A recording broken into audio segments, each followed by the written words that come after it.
The silent exodus, the grand assembly hall of the Galactic Tribunal hung, suspended in the void between three star systems. A monument to 10,000 years of cooperative governance.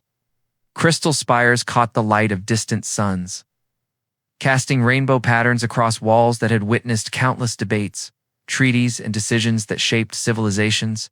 Today, those walls would witness something unprecedented. Chancellor Vexler of the Crithian Dominion called the emergency session to order with 3 sharp strikes of his ceremonial staff. The sound echoed through the cavernous chamber where representatives from 64 species had gathered in growing confusion. His silver scales reflected his agitation. Shifting from their usual calm blue to troubled violet, something impossible had occurred, and no one could explain it. Ambassador Torvin of the Palaxi Collective was the first to speak, his 4 eyes blinking in rapid succession, a sign of deep distress among his people. He had discovered the anomaly 3 days ago while reviewing routine census data. At first, he thought it was a computer error. Then he checked again, and again. Every human station in Sector 7 had gone silent. Not destroyed. Not damaged. Simply empty. The facilities continued operating on automated systems, but no humans remained. Torvin had assumed it was a local evacuation, perhaps a natural disaster or system malfunction. He sent investigators to other human settlements to coordinate rescue efforts. They found the same thing everywhere. Empty colonies. Abandoned stations. Silent worlds. Every single human habitation across the known galaxy showed the same pattern. The people were gone, but everything they had built remained, functioning perfectly in their absence. Torvin reported this to the tribunal 3 days ago. The response had been disbelief, then denial, then panic. Now, as representatives from every major species gathered in the assembly hall, the full scope of what had happened was beginning to crystallize. Humanity, all 17 billion of them, had vanished without warning, without explanation, without a trace. Chancellor Vexler listened to report after report, each more disturbing than the last. The Vorlaxian Empire reported that human medical facilities throughout their territory were empty, but still functioning. The Zenthari Coalition found human agricultural stations abandoned, crops still growing under automated care. The Meridian Alliance discovered human research laboratories left intact, experiments still running, but no scientists to monitor them. This was not an extinction event. This was something far stranger. This was an organized departure. Commander Sarah Chen stood on the observation deck of the Pathfinder, watching stars that no human eyes had ever seen before. 6 months ago, she had been leading a routine deep space survey mission at the edge of Council territory, when her science officer detected something extraordinary. An energy signature that did not match any known natural phenomenon. An artificial structure of impossible age, floating in the darkness between galaxies. The quantum bridge was a ring of dark metal 300 meters in diameter, covered in symbols that predated any known civilization. When Sarah's team activated it using a combination of scientific analysis and educated guessing, the ring had opened a gateway to somewhere else. Somewhere far beyond the reach of the Galactic Tribunal, Sarah had sent an encrypted message to Earth immediately. The response came from the highest levels of human government. Keep this secret. Study it carefully. Report everything you learn. We may need this. That message had arrived 5 months ago. Sarah had not understood its full significance at the time. Humanity had been members of the Galactic Tribunal for 73 years. Relations were stable, if not always comfortable. Why would Earth's leaders speak of needing an escape route? Sarah understood now. She'd spent those 5 months exploring what lay beyond the quantum bridge. An entire galaxy, pristine and untouched, filled with millions of habitable worlds. A place where humanity could start fresh, build without restrictions, grow without limitations.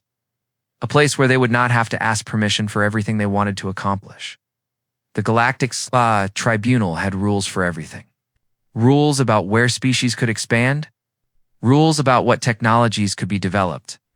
Rules about trade, about research, about cultural exchange. The rules were meant to maintain order and prevent conflict.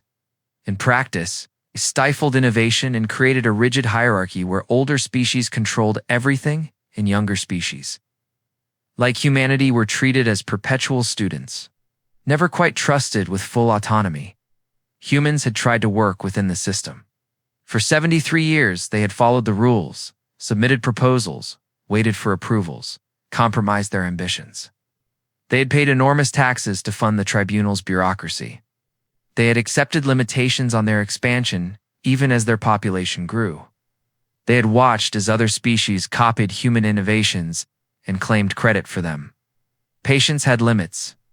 The quantum bridge offered a way out, and Earth's government had decided to take it.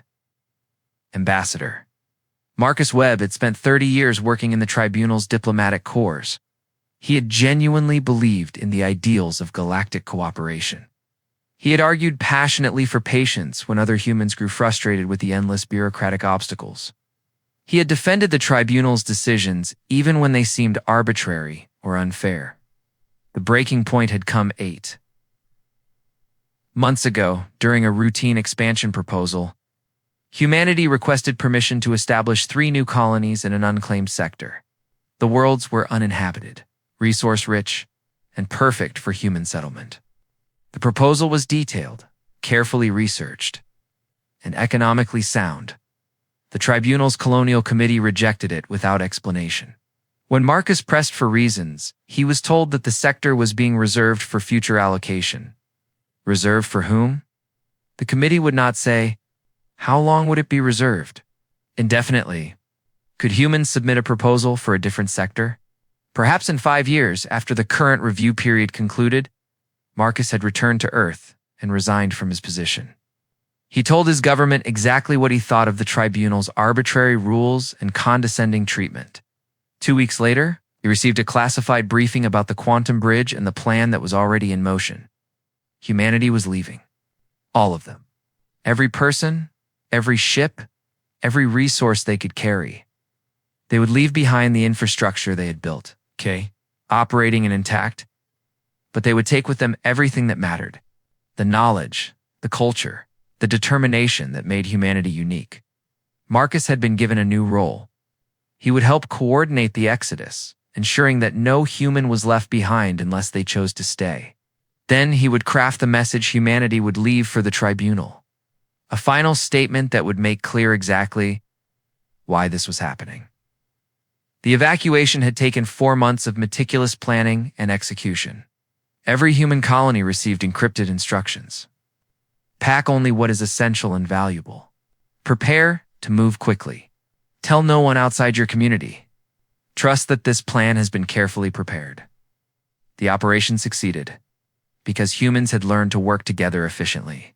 They had developed this skill during their centuries of space exploration, when survival depended on cooperation and careful planning. The tribunal had never paid attention to how well humans coordinated with each other. That oversight made the evacuation possible. Cargo ships that the tribunal thought were carrying routine supplies were actually moving stockpiled resources to staging areas. Colony vessels that supposedly needed maintenance were being prepared for long journeys. Military ships on patrol were quietly positioning themselves to protect the evacuation routes. The quantum bridge became the busiest location in human-controlled space for months.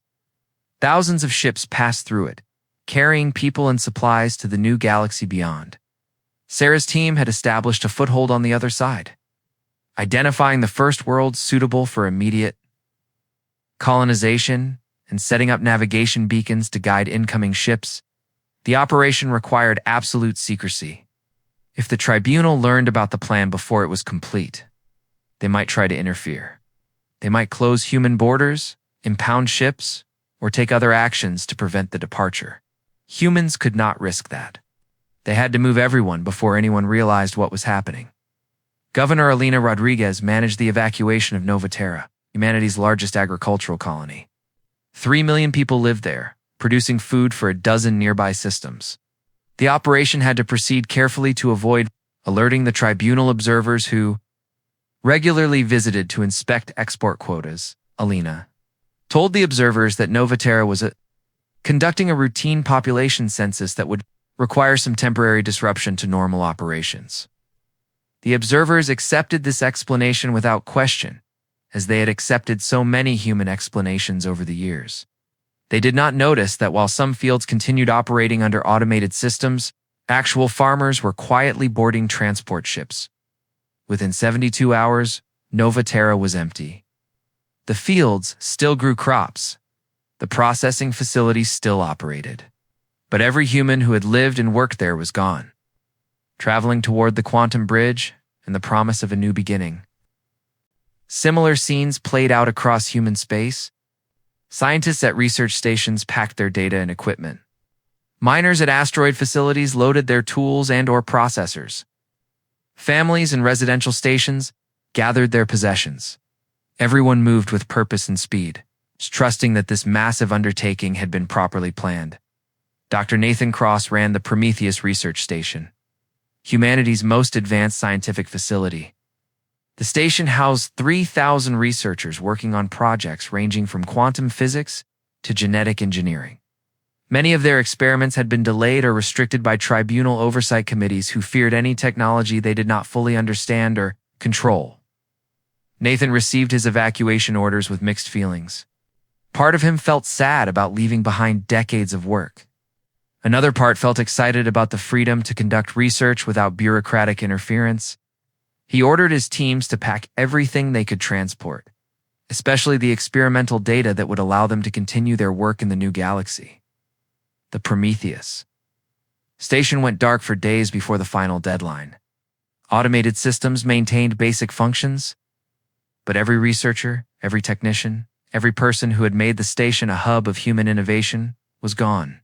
They took with them the knowledge and creativity that had made humanity valuable to the tribunal. The tribunal would soon learn exactly how valuable that had been. The final phase of the evacuation focused on Earth itself. 12 billion humans lived on humanity's home world, making it the single most complex part of the operation. Earth's government had been preparing for this moment since the quantum bridge was discovered. They had quietly built hundreds of additional transport ships disguised as commercial vessels or military upgrades. They had stockpiled supplies in orbital facilities. They had coordinated with every nation and every major city to ensure smooth execution. When the order came, Earth moved. Billions of people had been preparing for months, understanding that this day would eventually arrive.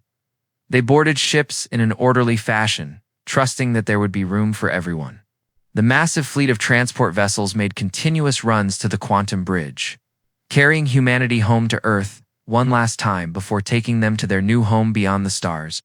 Premier Akari Tanaka stood in the empty chambers of Earth's unified government building. She was one of the last 1,000 humans remaining on Earth, part of the final group that would ensure all automated systems were properly configured before departure. In 3 hours, she would board the last ship and leave Earth behind. Akari walked through rooms where humanity had debated its future for generations. She thought about all the compromises, all the frustrations, all the moments when humans had to swallow their pride and accept the tribunal's decisions. Those days were over. Humanity would no longer beg for permission to grow and thrive. She recorded a final message in the government's main chamber, knowing the tribunal would eventually find it. Her words were carefully chosen to be honest without being hostile, firm without being aggressive. The message explained everything: why humanity was leaving, what they had endured, what they hoped to build. It ended with a simple statement that would echo through the tribunal for years to come. We wanted partnership. You offered supervision. We wanted respect. You offered tolerance. We wanted freedom. You offered regulations. So we have taken our freedom. We have found a place where we can build without asking permission, where we can innovate without seeking approval, where we can grow without accepting arbitrary limits. We bear you no malice, but we will not return. This is goodbye. Akari uploaded the message to every major tribunal communication network, timed to release exactly 12 hours after the last human ship passed through the quantum bridge. By the time the tribunal saw it, every human in the galaxy would be gone. She took one last look at Earth from orbit as her ship departed. The planet looked peaceful and beautiful, its cities still functioning under automated control. The tribunal could have it.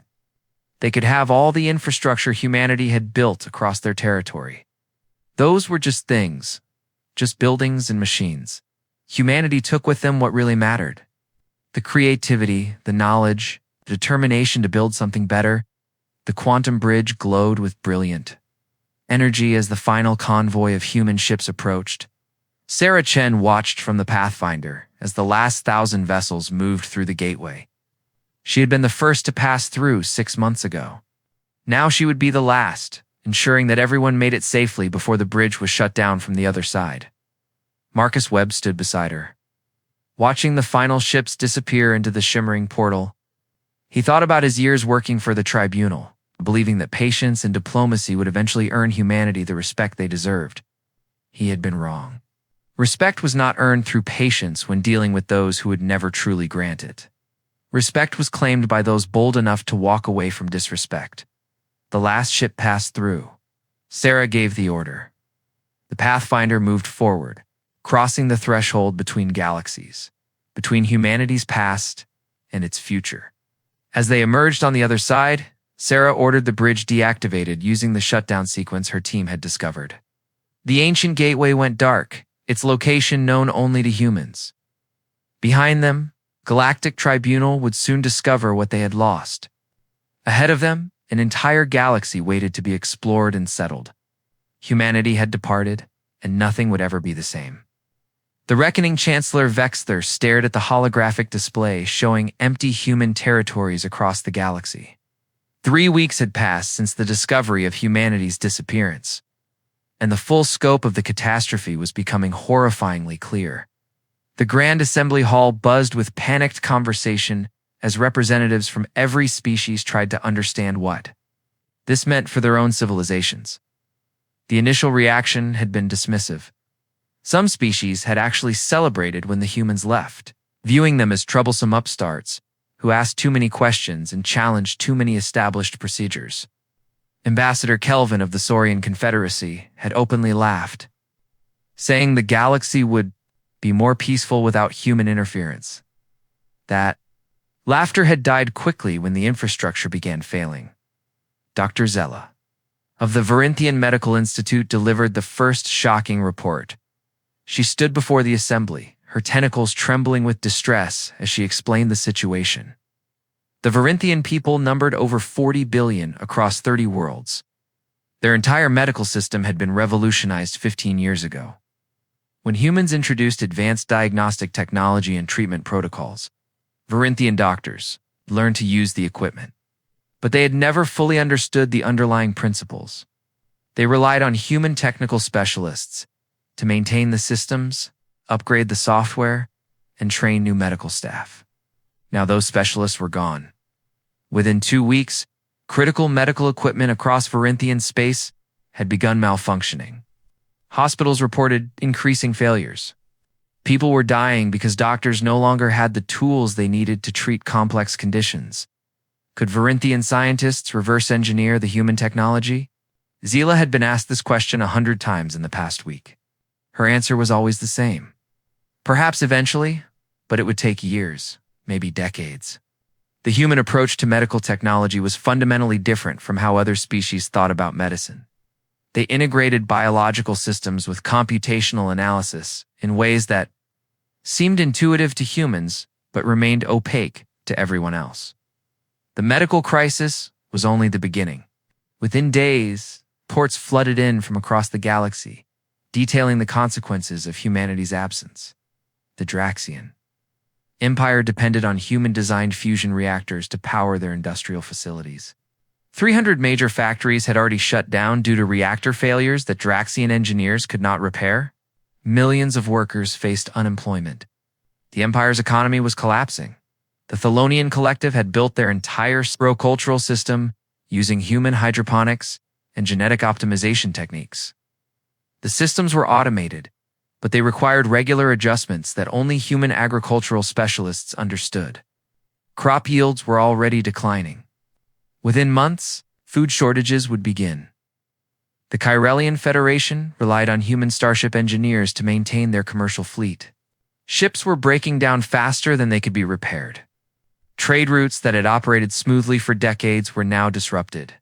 Goods were not reaching their destinations. Economic chaos was spreading. Commander Joreth of the Zenthari military coalition delivered perhaps the most alarming report. The coalition had adopted human military technology across their entire defense force.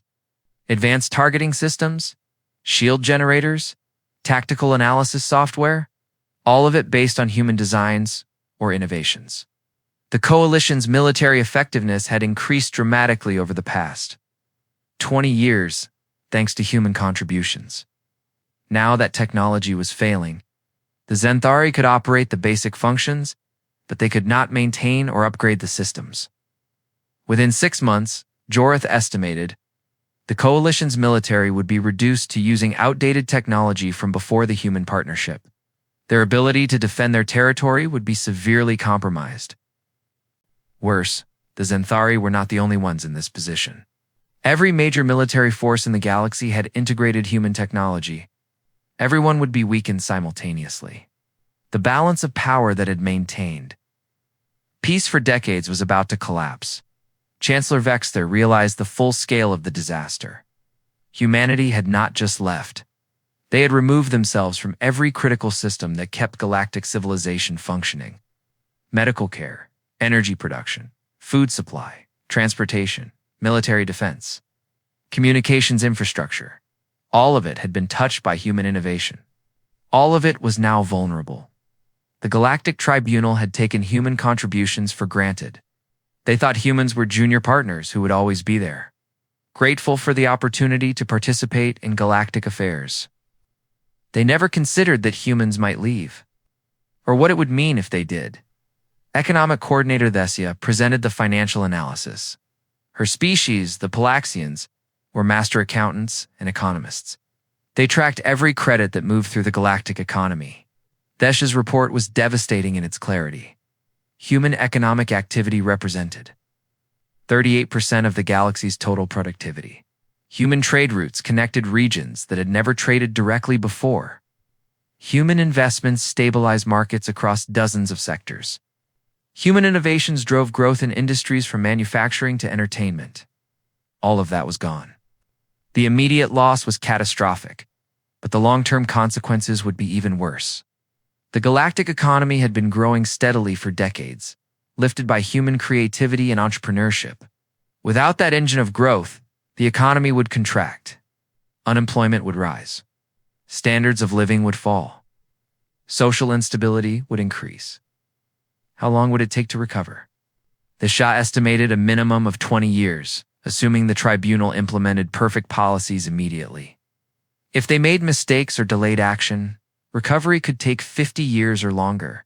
An entire generation would grow up in economic decline. Some species would suffer more than others. The Vorlaxians had built their entire modern civilization in partnership with humans. Their technology, their economy, their social structures were all deeply integrated with human systems. Without humans, Vorlaxian civilization might collapse entirely. Other species were less dependent and might weather the crisis better. But no one would escape the consequences. The galaxy was interconnected. When one major component failed, everyone felt the effects. Ambassador Torvin proposed forming an emergency task force to address the crisis. The tribunal approved it immediately, appointing representatives from 12 major species to develop solutions. Torvin was named chairman, a position he accepted with deep reluctance. He knew this job was impossible. The task force met daily, working desperately to find answers. They organized scientific teams to study human technology and attempt to recreate it. They reallocated resources to critical infrastructure. They negotiated emergency trade agreements to share scarce supplies. They worked harder than any tribunal committee had worked in centuries. It was not enough. The problems were too large, too complex, too deeply embedded in every aspect of galactic civilization. Every solution they proposed revealed 3 new problems. Every crisis they managed was replaced by 2 more. Dr. Myvan of the Corinthian Science Academy led a team of 50 researchers trying to understand human fusion reactor designs. They had access to all the reactors humans had built, still operating across the galaxy. They had human technical manuals and design specifications. They had everything except human engineers to explain how it all worked. After 3 weeks of intensive study, Myvin's team managed to keep one reactor operating beyond its normal maintenance cycle. One reactor out of thousands that were beginning to fail. At this rate, it would take decades to train enough engineers to maintain the existing infrastructure, let alone build new systems. Why was human technology so difficult to understand? Myvin finally realized the answer. Humans thought differently. They approached problems from angles other species never considered. They integrated disciplines that others kept separate. Their solutions were elegant and efficient, but only if you understood the underlying principles. Those principles were not obvious to anyone except humans. The galaxy had benefited enormously from human innovation without truly understanding it. Now they were paying the price for that lack of understanding. Governor Thrain of the Meridian Alliance faced a different crisis. 3 human agricultural colonies in Alliance territory had been abandoned. The automated systems continued growing crops, but production was already declining. The colonies provided food for 8 nearby worlds. If the food supply failed, millions would starve. Thrain desperately recruited agricultural specialists from other species to take over the human facilities. The specialists tried their best, but they struggled with the sophisticated systems humans had developed. Crop yields continued falling. Thrain had to import emergency food supplies from distant regions at enormous cost. Even that would not be enough if the decline continued. Similar situations played out across the galaxy. Infrastructure that humans had built and maintained was slowly failing. Other species tried to step in. They lacked the knowledge and skills to maintain systems they had never fully understood. The social consequences were just as severe as the economic ones. The Vexaron and the Kalari had been bitter enemies for thousands of years before joining the tribunal. Human diplomats had spent decades mediating disputes between them, finding compromises that both sides could accept. Those diplomats were gone now. Within a month, new tensions emerged. Border incidents increased. Trade disputes escalated. Old grievances resurfaced. Without human mediators, no one could find middle ground. Both sides began mobilizing military forces, and the tribunal feared renewed warfare. This pattern repeated throughout the galaxy. Humans had served as neutral mediators in countless disputes. They had no ancient grudges against other species, no territorial ambitions that threatened anyone. They could be trusted to be fair because they had nothing to gain from favoring one side over another. Other species respected human judgment even when they disagreed with it. Without that neutral voice, conflicts multiplied. The tribunal spent more time managing disputes than addressing the infrastructure crisis. Peace was unraveling along with everything else. Chancellor Svexther called an emergency closed session of the tribunal's leadership council. Only the most senior representatives attended, those who had authority to make major decisions without consulting their home governments. Vexther spoke bluntly about the situation they faced. The galaxy was collapsing. The economy was in free fall. Infrastructure was failing. Social stability was deteriorating. Military balances were shifting dangerously. If they did not act decisively, galactic civilization might fragment into chaos within a year. What could they do? The assembled leaders debated for hours. Some suggested trying to force humanity to return using military threats or economic sanctions. Others recognized this was impossible. They did not know where humanity had gone. Even if they found out, humanity had proven they could leave completely. Threats would accomplish nothing. Some proposed doubling down on regulations, imposing strict controls to prevent further instability. Others argued this would only make things worse. Excessive regulation was part of what drove humans away. Imposing more of it would not solve anything. Finally, Ambassador Sorel of the Palaxi suggested something radical. Perhaps they needed to learn from humanity's departure. Perhaps the problem was not just that humans left, but why they left. If the tribunal had treated humans as true partners, if they had respected human autonomy and innovation, would humans have stayed? This suggestion was controversial. The tribunal had governed the galaxy successfully for 10,000 years. The idea that their fundamental approach was flawed struck at the core of their identity. But the current crisis suggested something was badly wrong with how they operated. Vexter made a decision. The tribunal would send an expedition to find humanity, not to demand their return, but to learn from them, to understand what they were building in their new home, to see if there were lessons that could help the tribunal address its own failures. Who would lead this expedition? The choice was obvious. Ambassador Torvin had discovered humanity's disappearance. He had been one of the few tribunal representatives who genuinely respected humans. If anyone could approach them without hostility, it was Torvin. Torvin accepted the assignment with mixed feelings. He wanted to find the humans, to understand what had driven them to such a drastic decision, but he feared what he might discover. Would humanity be thriving while the galaxy they left behind collapsed? Would they be angry at the tribunal? Would they even be willing to talk? The tribunal's scientists had been studying the energy signatures humans left behind. They detected traces of exotic particles near several former human installations.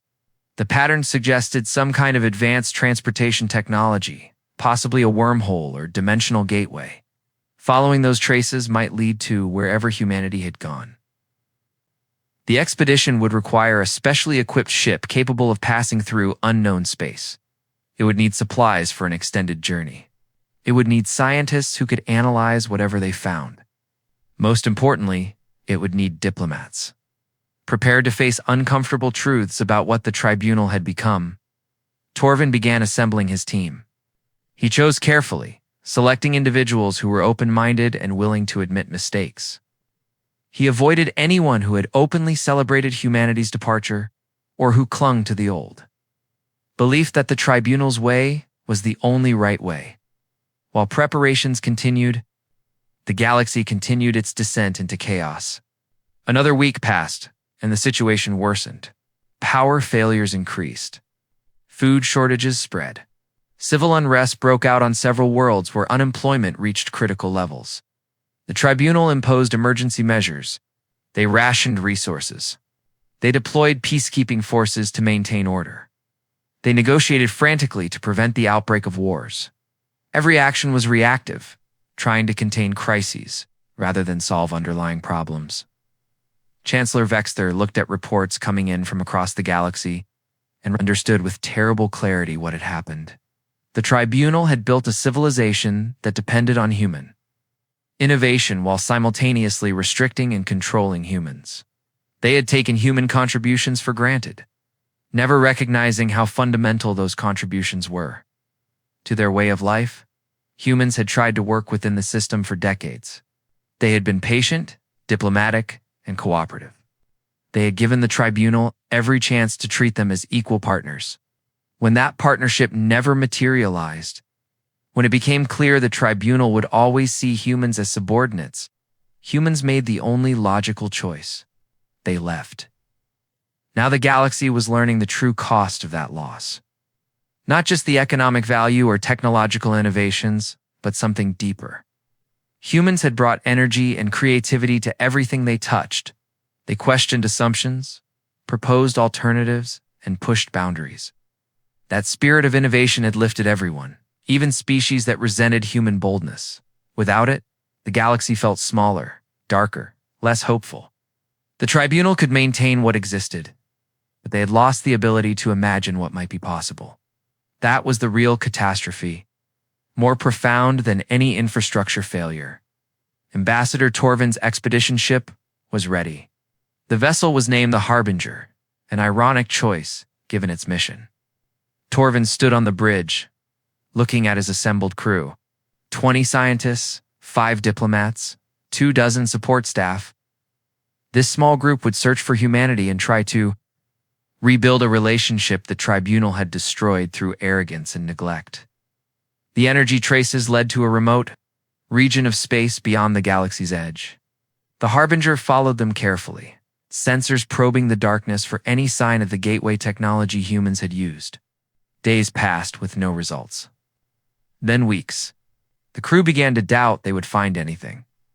Finally, the sensors detected an anomaly, a massive structure floating in deep space, a ring of dark metal covered in symbols no one recognized. It was inactive, showing no energy signature. But the exotic particle traces were strongest here. This was what humans had found. This was how they left. Torvin ordered his scientists to study the structure. They approached cautiously, scanning it from every angle. The technology was ancient, far older than any known civilization. The builders had been extraordinarily advanced, capable of manipulating space and time in ways current science barely understood. Could they activate it? Dr. Myvan, who had joined the expedition, believed they could. The structure showed signs of dormant power systems.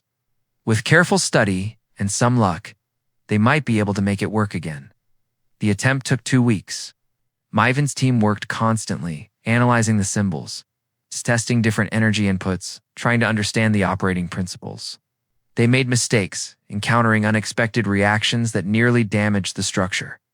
But gradually, they learned how to communicate with the ancient technology. When they finally succeeded, the gateway blazed to life. Energy filled the ring, creating a shimmering portal to somewhere else. Torvin gave the order. The Harbinger moved forward. Passing through the gateway into the unknown, they emerged in a different galaxy, surrounded by unfamiliar stars. Sensors immediately detected artificial structures. Lots of them. Colonies, stations, ships, all built with technology that looked advanced beyond anything the tribunal possessed. A voice came over the communication channel, speaking in perfect galactic standard. "Unknown vessel, identify yourself and state your purpose." "You are entering the sovereign territory of the Andromedon Coalition," Torvin responded carefully. "This is Ambassador Torvin of the Galactic Tribunal. We come in peace, seeking dialogue with humanity." There was a long pause. Then the voice replied with a hint of surprise. "Stand by. You are being assigned an escort to New Earth. Welcome to Andromeda, Ambassador. We have been expecting someone would eventually find the way through." 3 ships appeared, sleek vessels that moved with impossible grace. They surrounded the Harbinger, not threateningly, but making clear that any hostile action would be met with overwhelming force. Torvin understood the message. Humanity was not defenseless. They would talk, but they would not be intimidated. As the Harbinger followed its escort toward New Earth, Torvin looked at the scanner readings showing dozens of human colonies across this new galaxy. In 6 months, humanity had accomplished what the Tribunal needed decades to achieve. How had they done it? What had they built here? He was about to find out, and he suspected the answers would be both impressive and humbling. Humanity had not just left. They had leaped forward, building something new, while the civilization they left behind struggled to survive. 2 galaxies, 2 destinies, the Harbinger approached New Earth under escort. And Ambassador Torvin felt his breath catch as the planet appeared on the view screen. It was beautiful in a way few worlds ever achieved naturally. Blue oceans covered most of the surface, with green continents showing careful distribution of cities and undeveloped land.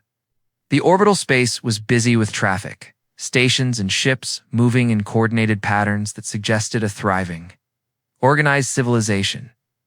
This was not the work of refugees desperately establishing a foothold in an unknown galaxy. This was the work of a confident people building something magnificent.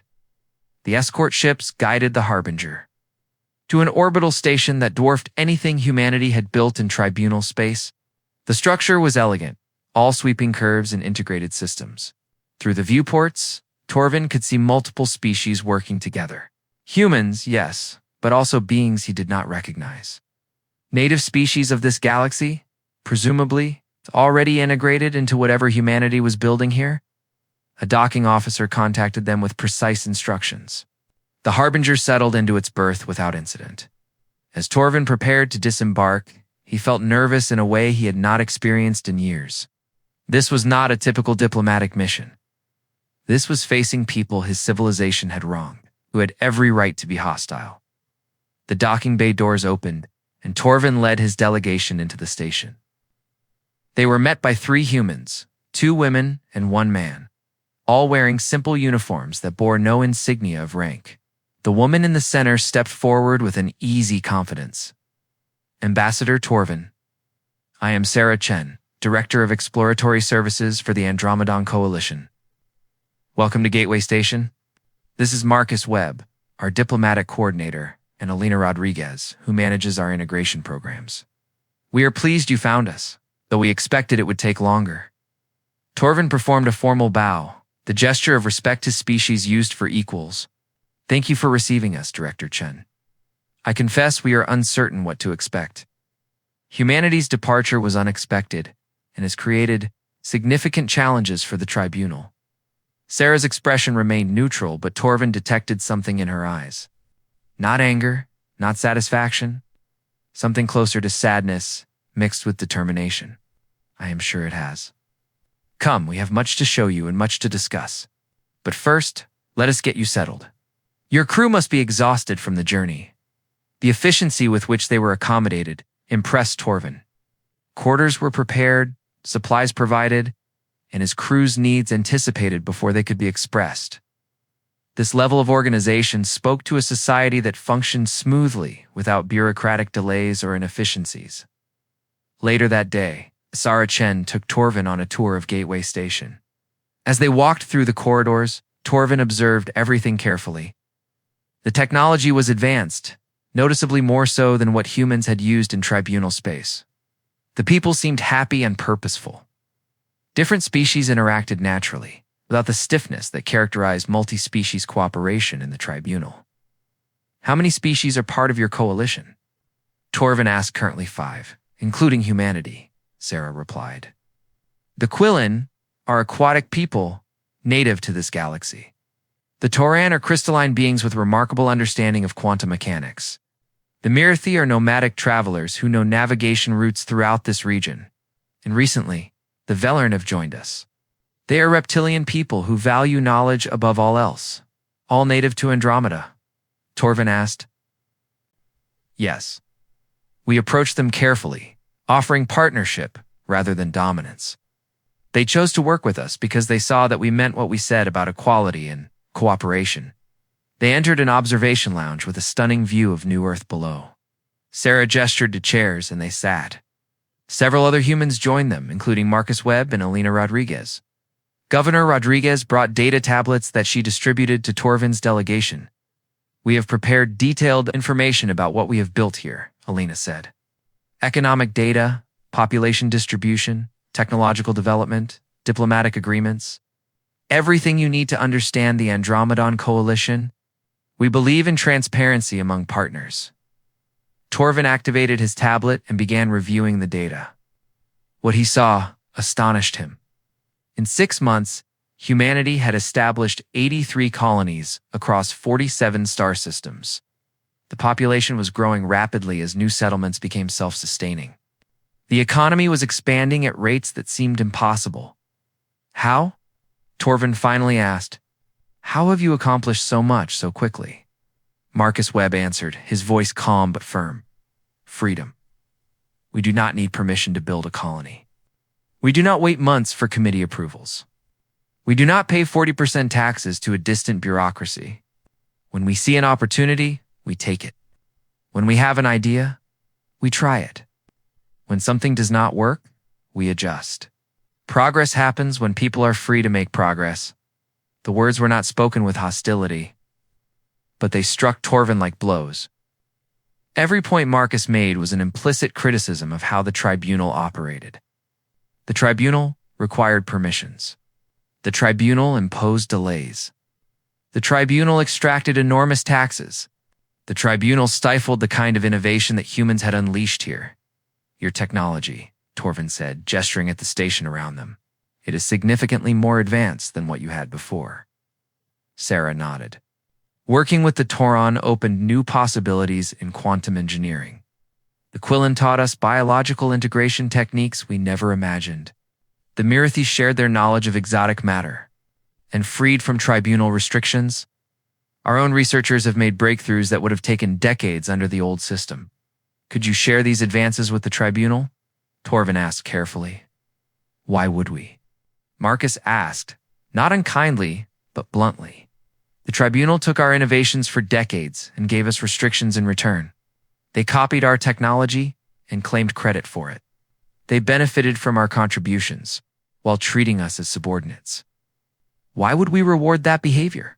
Torvin had no answer. Marcus was right. The tribunal had taken humanity for granted, assuming they would always be there to provide innovations that others could exploit over the next several days. Torvin and his delegation visited multiple human colonies. Each one revealed more about what humanity had built. On New Columbia, they saw terraforming operations that transformed barren worlds into gardens in months. On Haven Station, they observed research facilities where human and Tauran scientists worked side by side on projects that pushed the boundaries of known physics. On Harvest World, they witnessed agricultural techniques that produced 3 times the yield of comparable tribunal farms. Most impressive was not the technology or the economic success. It was the people. Everywhere Torvin went, he saw humans who were happy, confident, and purposeful. They worked hard because they wanted to, because they believed in what they were building. There was no poverty, no desperation, no anger. This was a society that functioned because everyone benefited from it. Success. Governor Elena Rodriguez hosted a dinner for the delegation at her residence on New Earth. The meal featured foods from multiple species, prepared in ways that made them accessible to everyone. As they ate, Elena explained the social structure of the Andromedan coalition. "We have no central government," she said. "Each colony is autonomous, making its own decisions about how to organize its affairs. We cooperate because cooperation benefits everyone, not because laws compel it. We share resources freely because we trust each other. We help neighbors because we know they will help us when we need it." "How do you resolve disputes?" Torvin asked. "Surely you must have conflicts." "We talk them through," Elena said simply.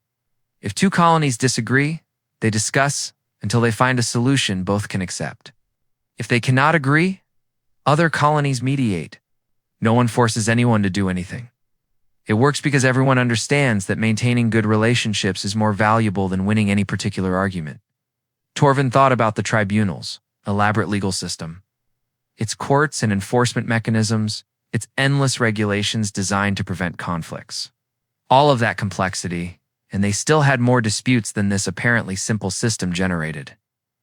Dr. Myvan, who had been mostly silent throughout the visit, finally spoke up. "Your integration with native species seems genuine. The Quillen and Tauran are not subordinates or clients.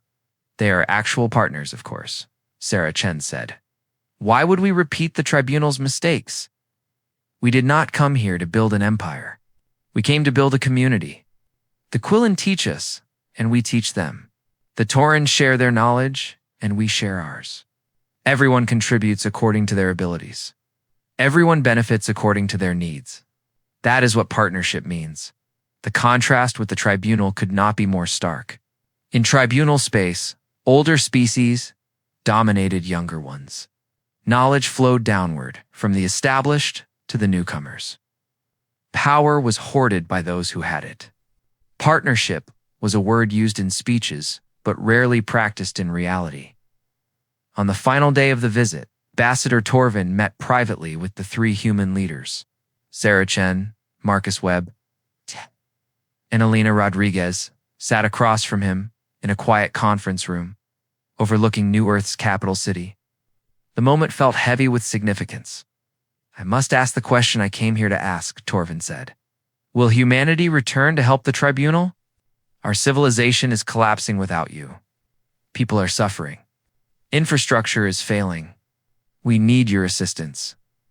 Marcus Webb looked at Sarah Chen, who nodded slightly. Marcus turned back to Torvin, his expression sympathetic but firm. "Ambassador, we understand that the galaxy is struggling. We are not happy that people are suffering. But we will not return to the tribunal. We cannot go back to being treated as subordinates, to having our ideas questioned and our innovations controlled. 2. Paying enormous taxes for the privilege of being restricted. We have built something better here, and we will not abandon it." "What if the tribunal offered you full equality?" Torvin asked desperately. "Complete autonomy in your own space, representation in all decision-making, an end to discriminatory policies." Alina Rodriguez answered gently. Ambassador Torvin, you are a good person. You always treated humans with respect. But you do not speak for the entire tribunal. Even if you could guarantee those things, we do not trust that they would last. The tribunal's culture is built on hierarchy and control. Changing laws is easy. Changing culture takes generations, Sarah Chen added. We are not your enemies. We bear the tribunal no malice, but we have moved on. We are building a different kind of civilization, one based on genuine equality and cooperation. That is not possible within the tribunal's framework, no matter how much you reform it. Torvin felt the last hope draining away. Then what message should I take back? What should I tell the tribunal? Marcus leaned forward.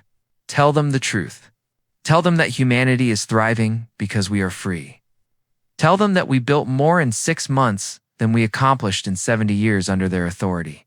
Tell them that their system is broken, not just for us, but for everyone who has to endure it. Tell them, Sarah continued, that change is possible if they truly want it. Not superficial reforms, but fundamental transformation. Less control, more freedom. Less hierarchy, more equality. Less regulation, more innovation. If they can build that, they might recover. If they cling to the old ways, they will continue to decline, Alina finished. And tell them that we will always remember where we came from. If, in the future, the tribunal becomes a true coalition of equals, we would be open to dialogue. Not to rejoin, but to establish relations between separate but friendly civilizations. That door is not closed forever, but it will only open when the tribunal is ready to walk through it as partners. Not as masters seeking to reclaim subordinates. Torvin absorbed this. It was not the answer he hoped for, but it was honest and clear. He could respect that, even as he grieved for what it meant for his home civilization. Before I leave, he said, may I ask one more thing? Why did you agree to see me? Why not simply refuse contact? Sarah smiled. Because you always treated us fairly, Ambassador. Because you were one of the few tribunal representatives who saw humans as people, not as assets or problems. Because we believe in communication even with those we disagree with. And because we wanted you to see what we built, so you could tell others that it is possible to live differently. The Harbinger departed from Gateway Station 3 days later. Torvin stood on the bridge, watching the orbital structures of New Earth recede. His crew was silent, processing everything they had seen and learned. The journey back through the quantum gateway felt longer than the trip out, weighed down by the knowledge they carried. When they emerged in their home galaxy, everything looked different to Torvin. The familiar star patterns felt oppressive rather than comforting. He knew what waited ahead. Struggling colonies, failing infrastructure, a tribunal desperate for solutions it did not have. Returning to that, after seeing what humanity built, felt like leaving paradise to return to a prison. The trip back to Centralis Prime took 2 weeks. Torvin used the time to prepare his report, carefully documenting everything he had observed. He did not soften the truth or hide humanity's successes. The tribunal needed to understand exactly what they had lost and why. The Grand Assembly Hall was packed when Torvin presented his findings. Every representative attended, hungry for news about humanity. Torvin stood at the central podium. Holographic displays showing images of New Earth, the colonies, the stations, the thriving civilization humanity had built. He spoke for 2 hours, describing everything in detail. The technology, the economy, the social structure, the partnerships with native species. He showed them how much humanity had accomplished in 6 months. He explained the principles that guided the Andromedan coalition. He delivered the message humanity had asked him to convey. When he finished, silence filled the chamber. Then the questions began, some angry, some desperate, some simply confused. Chancellor Vexler asked the question everyone wanted answered. Did they give any indication they might help us? Any possibility of cooperation? Torvin repeated what Sarah Chen had told him. Humanity would not return, would not rejoin the tribunal, would not rescue them from the consequences of their own policies. But if the tribunal fundamentally reformed itself, if it became a true coalition of equals, Humanity might be open to establishing friendly relations between separate civilizations. That was the only path forward. Ambassador Kelvin of the Saurian Confederacy, who had laughed at humanity's departure, was not laughing now. We should demand their return. Send military forces through the gateway. Force them to help us. Torvin shook his head. That would be disastrous. I saw their defenses. Their ships are more advanced than ours. Their technology is superior. They do not want war, but they are prepared for it. If we attack them, we will lose, and we will lose any chance of future cooperation. Then what do? Someone shouted from the back of the chamber. We change, Torvin said simply. We reform the tribunal from top to bottom. We eliminate unnecessary regulations. We give member species real autonomy. We treat everyone as equals rather than categorizing them by age and importance. We become what we always claimed to be, but never actually were. That is impossible, another representative said. The tribunal has operated this way for 10,000 years. We cannot just abandon everything.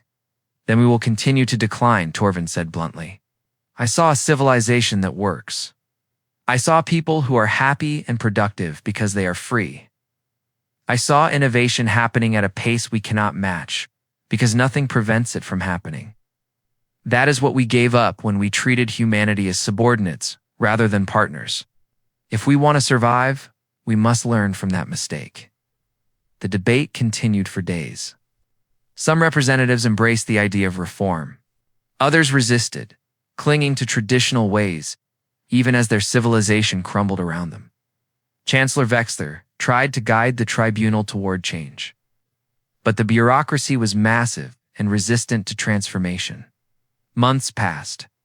The tribunal implemented some reforms. They reduced regulations on scientific research. They lowered taxes by 20%. They granted member species more autonomy in managing their own affairs. It was not enough to match what humanity had built, but it was a beginning. Some species benefited from the changes. The Varinthians managed to train enough technicians to keep their medical systems functioning, though at reduced capacity. The Draxians restarted some of their factories using adapted technology. The Thelonians stabilized their food supply through emergency reforms and creative, problem-solving. Progress was slow and painful. The economy remained depressed. Infrastructure continued to struggle. But the complete collapse that once seemed inevitable was avoided. The tribunal survived, though in a diminished state. 5 years after humanity's departure, Ambassador Torvin stood again at the observation window of Centrellas Prime, looking out at the stars. The galaxy had changed. The tribunal was smaller, weaker, more cautious. Some species had left, finding the reformed tribunal still too restrictive. Others had stayed, appreciating the improvements even as they mourned what had been lost. Torvin thought about humanity often. He wondered how their civilization was developing, how many colonies they had established, what discoveries they had made. The quantum gateway remained inactive. Humanity had not reached out. The tribunal had not tried to make contact, respecting humanity's desire to be left alone. Perhaps someday, Torvin thought, perhaps when the tribunal had truly transformed itself, when it could approach humanity as genuine equals, they might reconnect. That possibility kept him hopeful during difficult times. Meanwhile, in the Andromeda Galaxy, humanity continued to thrive.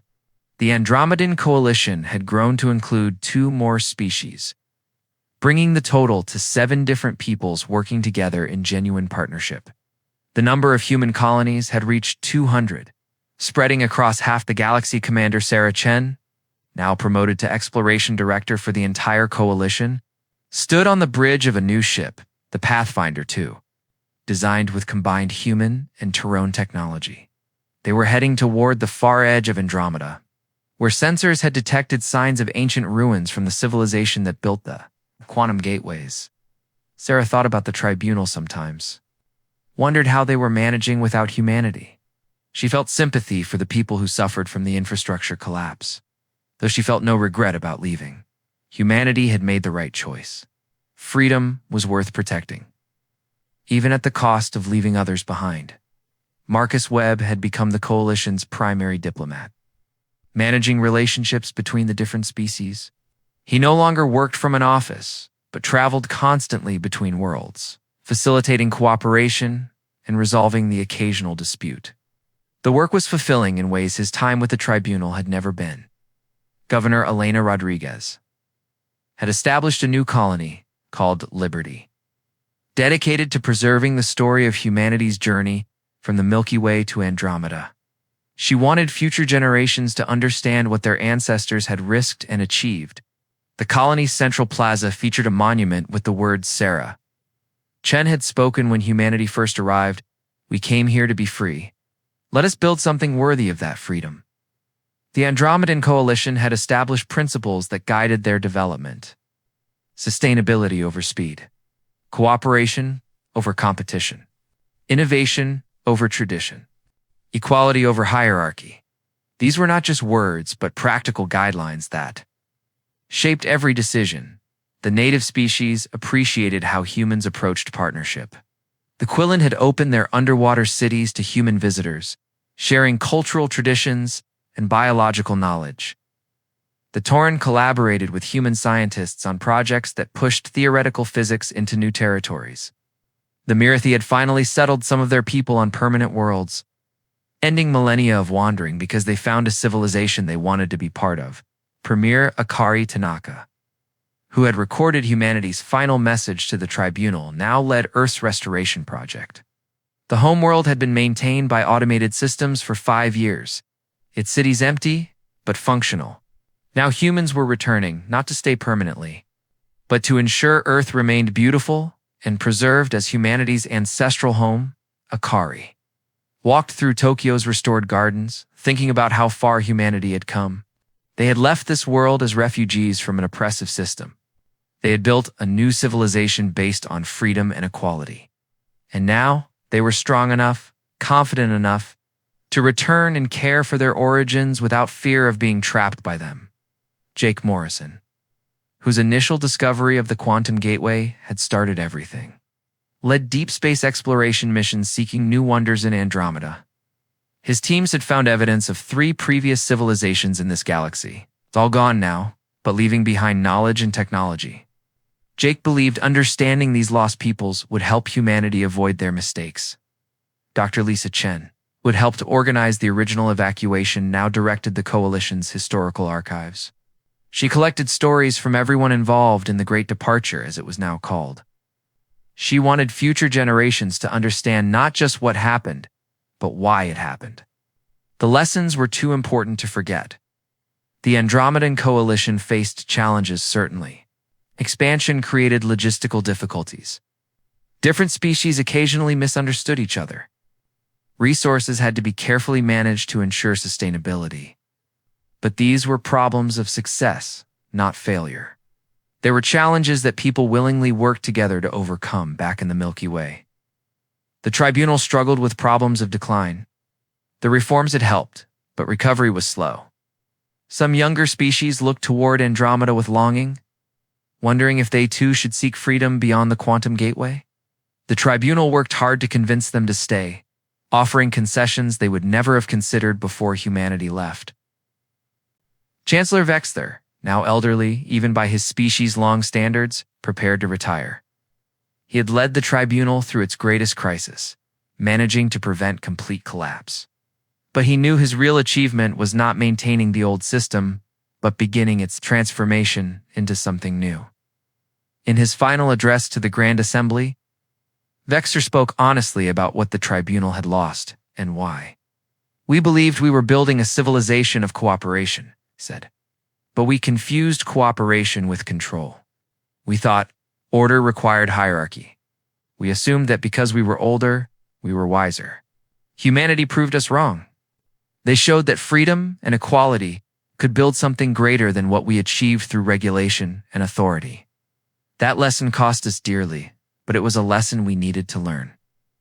The assembled representatives listened silently. Some agreed with Vexler. Others still resented humanity for leaving.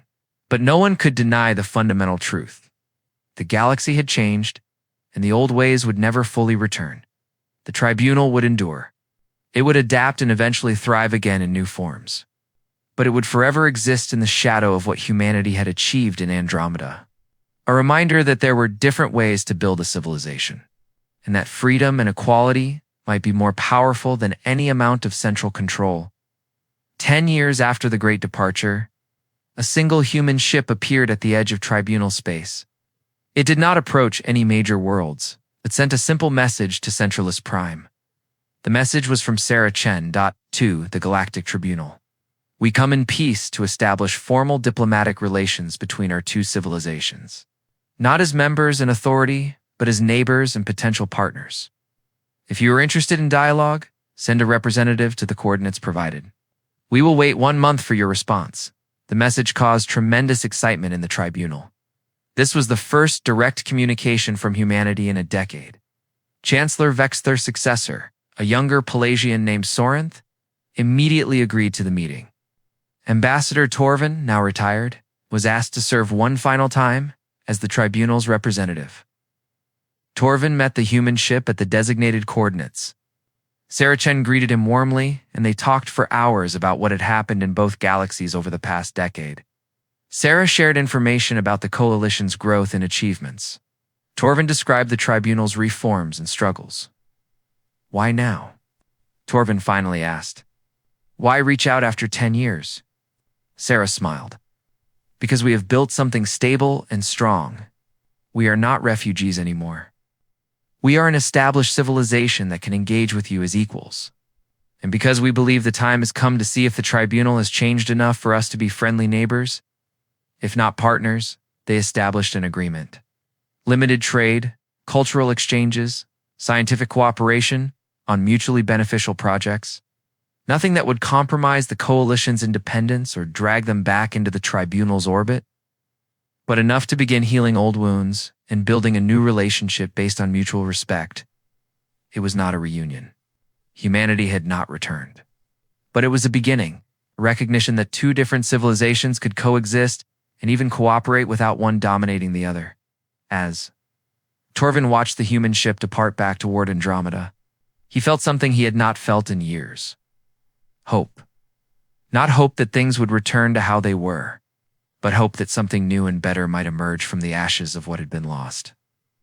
In Andromeda, humanity continued to build their vision of the future, free, equal, innovative, and strong. They had departed when staying meant accepting limitations they could not endure. They had built something magnificent in their new home. And now, from a position of strength and security, they were reaching back to show the civilization that had lost them that change was possible. The galaxy would never be the same.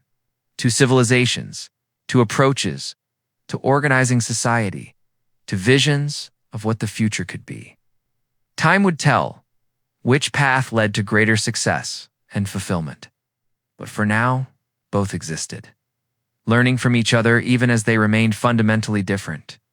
Humanity had departed, and the Council had stood in astonishment. That astonishment had turned to crisis, then to reform, and finally to cautious hope. The story was not over. It had only just begun.